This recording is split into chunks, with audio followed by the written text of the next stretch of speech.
kay naay naghatag sa tuag isda. Daghan ni bisagan may ni siya guys, pero daghan ra ba siya gihatag kay customer man ni sa magpabaid ba og gabas or magpahasa og gabas. Mao ni siya guys, siguro wala ni nila ma-IC pero dako na kainig tabang guys sa akong pag-umangkon, mapaksiw na mo kay si papa na mo nagdaro man anya. Amuning mao ni guys ang gihatag sa amo sa customer.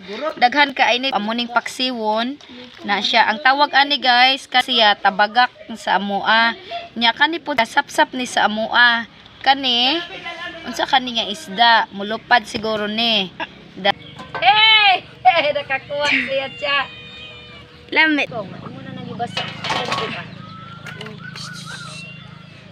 ingani raman ka simple siya limpyuhan himbisan lang unya di na lang na siya kuag tinai kay dili man nahugaw iyang tinai kani mga sapsap ingani ora ni siya pag kuha og tinai nya kaning tabagak may ni siya pang paksiw ni oy salamat kay sa grasya sa naghatag ani kay ang mga maghatag sa mo og mga isda guys kana nang mga customer nga kanang amo ang libre sa paghasa sa lagari kanang lipay na kaina sila kay di man na namo sila pabayron sa pabaid nila guys malipay sad me.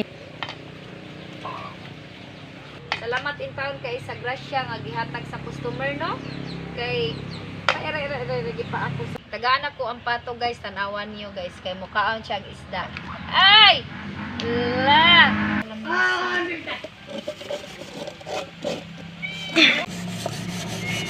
pungko itong ka ngayon siya like patay kay ko siya.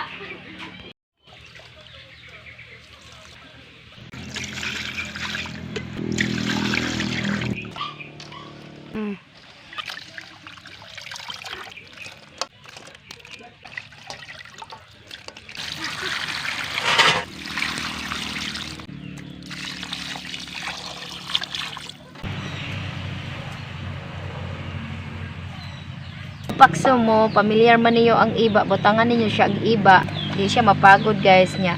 Ang isda, diretso na siya dirig butang. Ing ana ra siya magpaksiw guys, simple lang kaayo. Mo na pinakalamas diri sa amoa guys sa probinsya. Lami na kay ni siya kay butangan lang ni siya asin bitsin, okay na siya. Nya pinauga lang. Angay ani guys, pinauga ra gyud, di dayon siya madumok. Na, mao ni siya guys, paksiw. Butangan pod nato ni gamay sa igbaw.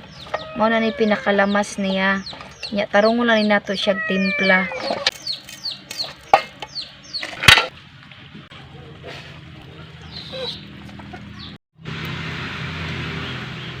Siya nasamad ko.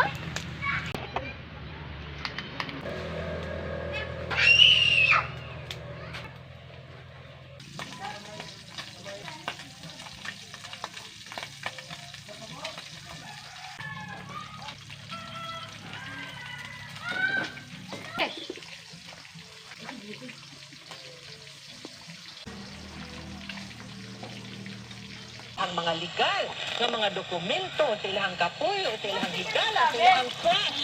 Unsa pa ninyo _61. Sige lang kayo, lami na pahubsan. Halang-halang. Sarap. Official writer's page.